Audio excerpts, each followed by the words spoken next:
भारत माता की जय। नरेंद्र मोदी जिंदाबाद। जिंदाबाद जिंदाबाद।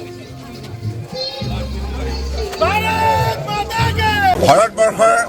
সেনা বাহিনীয়ে পাকিস্তানৰ বিৰুদ্ধে পাকিস্তানে সৃষ্টি কৰা সন্ত্ৰাসবাদৰ বিৰুদ্ধে যি বীৰত্বৰে যুঁজ দিলে তাৰ ফলত অপাৰেশ্যন সিন্দুৰ আমি সফল হলো আৰু আমি পাকিস্তানক পৰাভূত কৰি বিশ্বৰ মানৱ সমাজলৈ এটা বাৰ্তা পঠিয়ালো যে ভাৰত সদায় সন্ত্ৰাসবাদৰ বিৰুদ্ধে সন্ত্ৰাসবাদৰ বিৰুদ্ধে ভাৰতৰ নীতি হৈছে শূন্য সহনশীলতা কোনো কাৰণত আপোচ নহব সেইকাৰণে মাননীয় প্ৰধানমন্ত্ৰী ডাঙৰীয়াই কৈছে terror and talk terror and trade আৰু খুন আৰু পানী একেলগে কেতিয়াও যাব নোৱাৰে আৰু পাকিস্তানক এই বুলিও তেখেতে সাৱধান বাণী দিছে যে নিউক্লিয়াৰ ৱেপন লৈ যাতে ব্লেকমেইলিং নকৰে ভাৰতে যিকোনো পৰিস্থিতিৰ বাবে আজি তাৰিখত সকলো ক্ষেত্ৰতে প্ৰস্তুত ইয়াক মুক্তৰ জবাব দিবৰ বাবে আৰু এই যুদ্ধত এইবাৰ বিশ্বৰ প্ৰতিখন ৰাষ্ট্ৰই এই কথা প্ৰত্যক্ষ কৰিলে যে ভাৰতবৰ্ষই আজি তাৰিখত শান্তিপ্ৰিয় কোনো মানুহৰ ক্ষতি নকৰাকৈ কেৱল সেইসকল সন্ত্ৰাসবাদীক নিশেষ কৰিলে যিসকলে পাহলগামত আহি আমাৰ নিৰীহ পৰ্যটকসকলক নিষ্ঠুৰভাৱে হত্যা কৰিছিল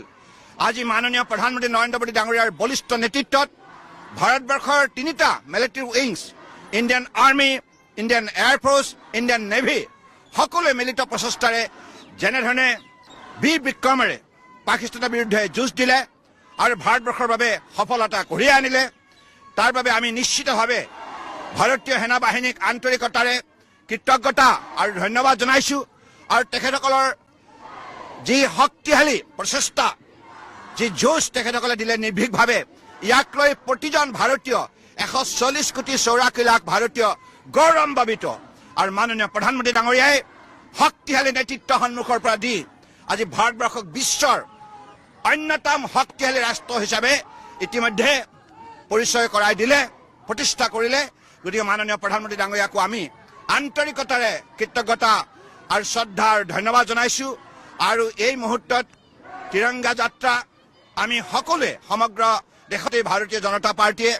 তিৰংগা যাত্ৰা এইভাবে আমি আয়োজন কৰিছো কাৰণ আমি আমাৰ